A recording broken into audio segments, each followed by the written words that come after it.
You are a motherfucking chicken thrower. You are not.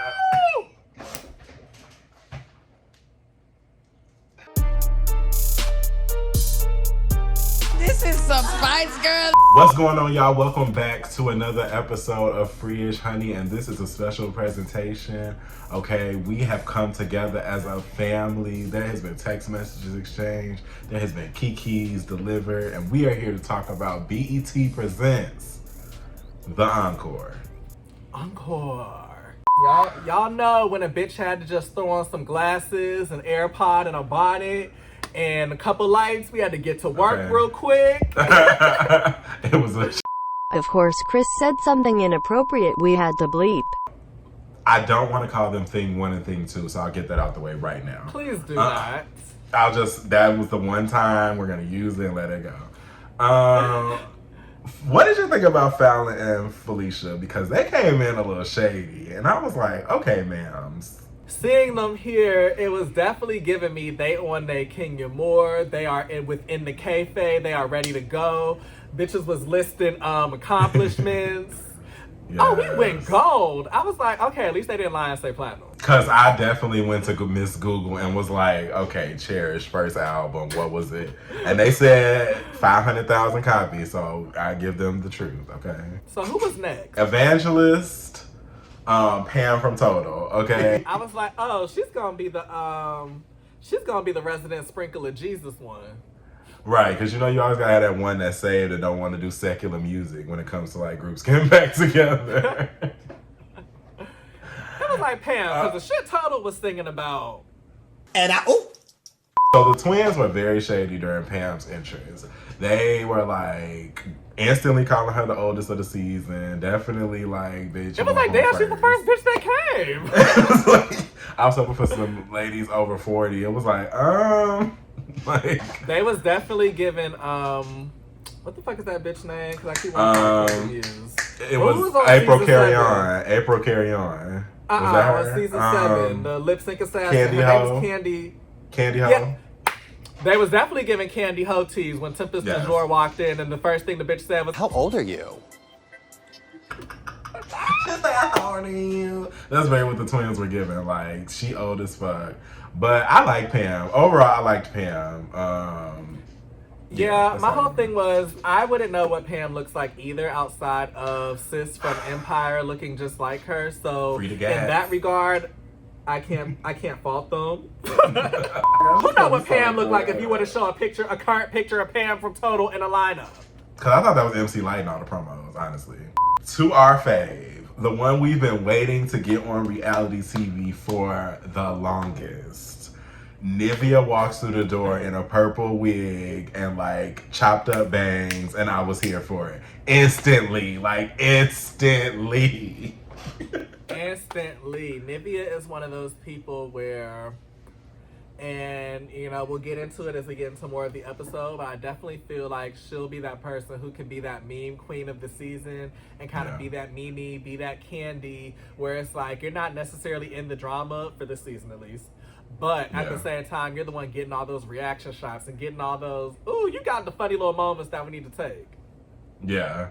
Like, she's definitely the voice of the season. She's giving me, like, you might not win this season. And, okay, wait, let's go back real quick. Because we're, like... So the point of this, or the premise of the show, is that they're supposed to make an album together as a group of 19. So I wanted to know how like Nivea fit into that because she wasn't in a girl group, and they made it very clear that she's like a solo artist, of course, but like, you know, there's space to like harmonize in a group for like a solo artist. Nivea had a moment where she was talking about her baby daddies, and y'all know it come up every time Nivea's on TV. It comes up about her baby daddies being The Dream and Lil Wayne. The shit was interesting and it was crazy. It was mess. If y'all wasn't there, y'all wasn't there. We was on the blogs in fucking middle and high school and shit, and was like, whoa, this is a lot. That was some Love and Hip Hop shit. That was some Love and Hip Hop. That's why I'm like, Nivea should have bent one something like, that was one of the ones where you like, oh, is she gonna be on next season? No, but she needs to be. And this is like a perfect show for that, because when Aubrey walked over, I was like, What the is his dick like? He be getting everything. I dig my in the game. I am funny. It was like, I was like, oh, they with the shits. oh, they with the shits. Oh, we here. So like I said, Aubrey O'Day comes in and Shamari comes in from Black. Now, y'all know Aubrey O'Day from Dancing to Kane. She came in saying that she is the multi-platinum girl group. They were multi-platinum. First ever girl group. Was the first? What did she say? Come on, give it to him. Was the first girl group to have what? 2 platinum albums back to back. And I bought both of them, so I was a part of that. Right. I remember that. Like, that was definitely, they went number one first week, second time. They went number one on the first album, and we were all here for it. So, we know Aubrey. And then Shamari was from Black and Real Housewives of Atlanta, low-key.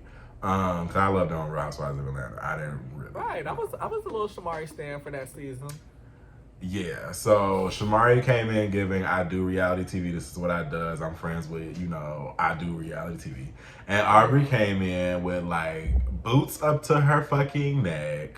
She came in with 3 extra chins, 40 extra pounds of hair. I was like, okay, we is with the shits. I was fully invested. She was so happy to be on damn BET. She didn't know what to do. Yeah, because she been over there on the other side of Viacom getting that little MTV check, getting that little Are You the Motherfucking One? Right. This is where she really wanted to be. And when she walked in, Nivea said it perfectly. She was like, this some Spice Girl shit. Like, as it was. It gave me a beauty shot when she was like, when did y'all get to be so integrated around here? This morning. A dynamic that is beginning to form. We have Kiely Williams, who is striving to be the creative director of said group or 2 groups. So it remains to be seen how that's going to go. when she walked in and said that she was going to be the creative director, I fucking fell out. Like, that was the one moment where I was like, okay, I know something's about to come out that's bullshit, and it just came out in such a glorious way. Everybody in the room was like, girl, what? And it was like, girl, do you want to get some more chicken thrown at you? You coming out the gate hot. She was like, I am not here to be a group. I left me in there. I'm here to be a creative director. And the twins got hot. They was like, Keely, who? Yeah, they was like, excuse me. And it was very much like, I'm not sure how old the twins are, but I don't think they're too much older than we are. But it definitely was given very much like, excuse me? Like, bitch, I know you ain't finna think you finna come in here and be nobody's creative director because, bitch, you was nobody's Frank Gatson. You were in 2 failed groups. 2. No shade. No shade. Successful, lovely groups that we stand, but 2 failed groups in the long run. And there could have been a Cheetah Girls 4, so it was the reason. And everybody cites you. No shade, and I don't want to make this, I don't make this about everybody bashing you, Ganja. But, like, it's very, like, you have been blamed for both breakups and both, like, creative direction misfires, you and your sister. So let's not act like it's not totally out the box that they were going to be like, who the fuck are you? Like, girl. And with all of that being said, you can still be a Freeish fave unless you do something crazy, Keely. Moving on to the next day. And giving too much. They was giving too much, and then they got into a wire, which was crazy. But what her name is? Mila?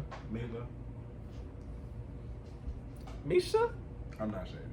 I swear I can't remember this lady's name. Misha. So one is Misha and one is Isha?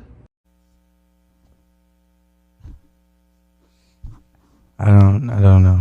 Okay, so they were in there doing vocals, right? And why was Keely the first one to do her vocal? Like, this is my moment.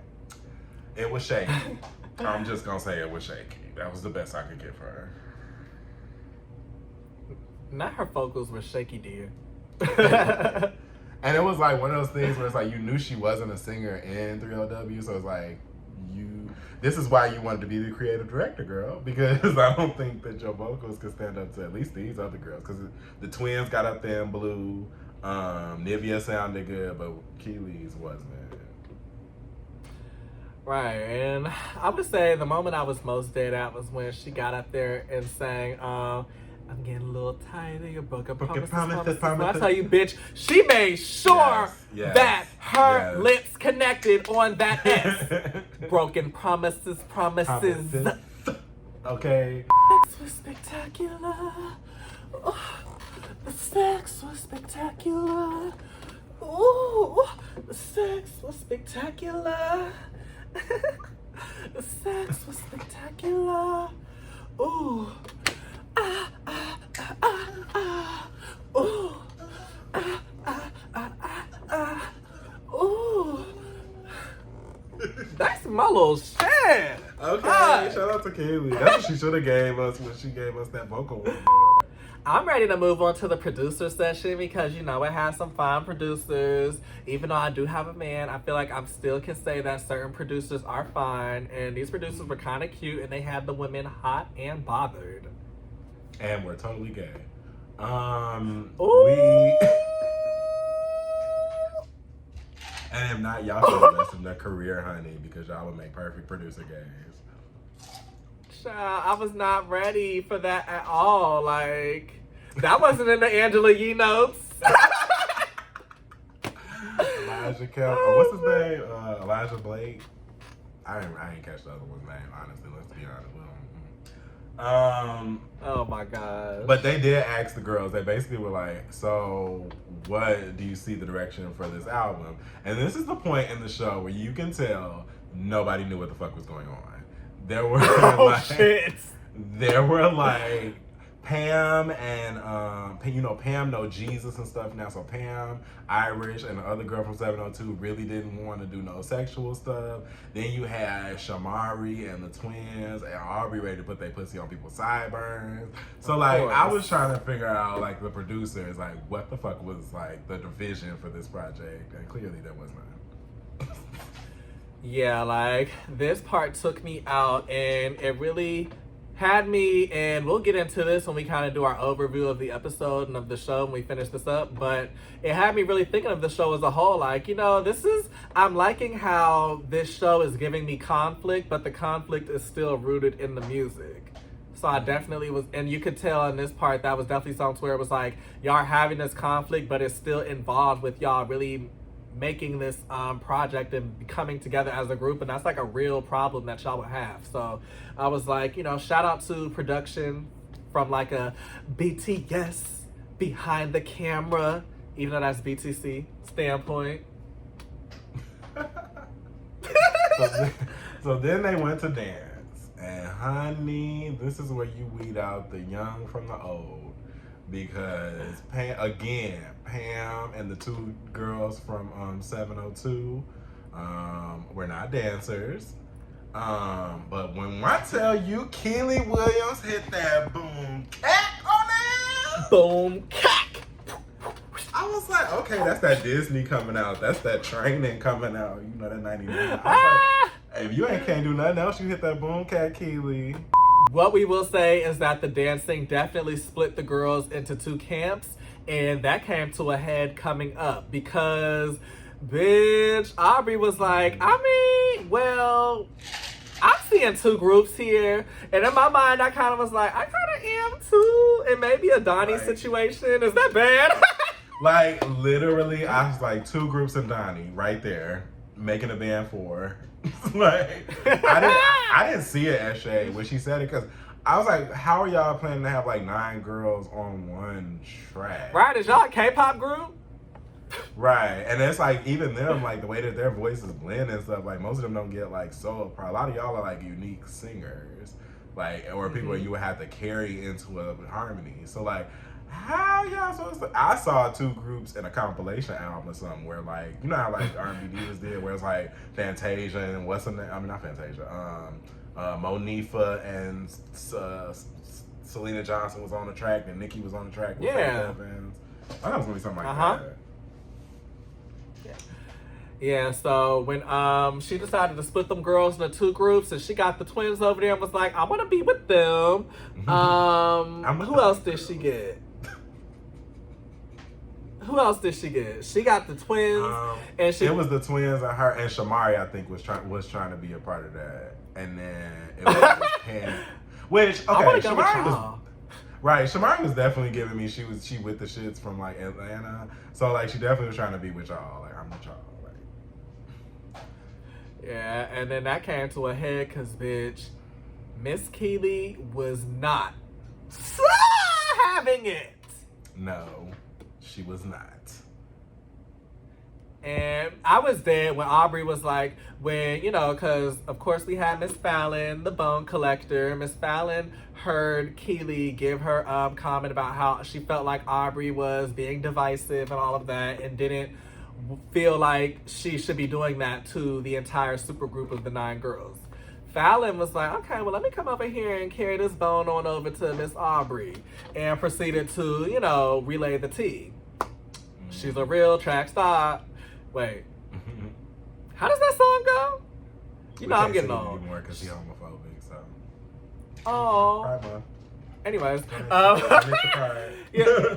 So she ended up relaying the information over to Aubrey. First thing out of Aubrey's mouth was like, next time I see her, all you see is like camera cut to Kiely walking on over, footsteps coming. Oh, which looks like it'll be right now. I'm gonna let her know the tea. Kiely walked up in that room, and honey, we had us a old school nasty first episode / destination trip. Oh, we about to get it popping up in here. Fight. Yeah, like okay, so this is what I noticed. As soon as Fallon said divisive, that clicked something in Aubrey's head. Cause I feel like that's something that Diddy told her. Because in that finale when he fired them, because he kept making it seem like it was all her fault. You're causing dissension amongst the girls. You're causing your right. So like when she heard that definitely triggered something in her. And then when it was Kiely, so it's like, hey, you're not even trying to be here doing nothing. You are a motherfucking chicken thrower. You are not. When woman a chicken thrower. Instead, Notori told her they was on Broadway together. She said, "This ain't nothing I heard in the street. Source. This is from the bitch with the chicken on her face. Like, yes, this is. She told me to tell you to mind your chicken throwing business before I come over there and I beat your ass." Like, we got buried that really quickly. Because, okay, we was looking at Kiely the whole episode waiting for, like, the 3LW real tea to come out, right? And it was like, how are they going to bring it out? Is it going to be the chicken? Is it going to be just that she was racist? Is it going to be that she and Natari, Adrian picked on Natari? It was the chicken. It was the chicken. It was, of course, it's BET. Of course. It had to be the chicken. And that's brought to you by KFC. If KFC would have sponsored this show the way I would have gagged at the end. Kiely fried chicken. And on that note, that was pretty much the end of this week's episode, ladies and gentlemen. I hope you guys enjoyed this review. Watch BET Presents, watch EBT Presents The Encore on BET, on all streaming services. Carlos King, call us, because we stand. And this advice Ricky leaves for the girl. I'm telling y'all, I'm finna be Nivea to the bullshit. I'm about to get me my little pastry, and I'm about to get me my little boba tea, and I'm about to sit and watch these bitches argue while I key. Yes. So let's get ready. Bye.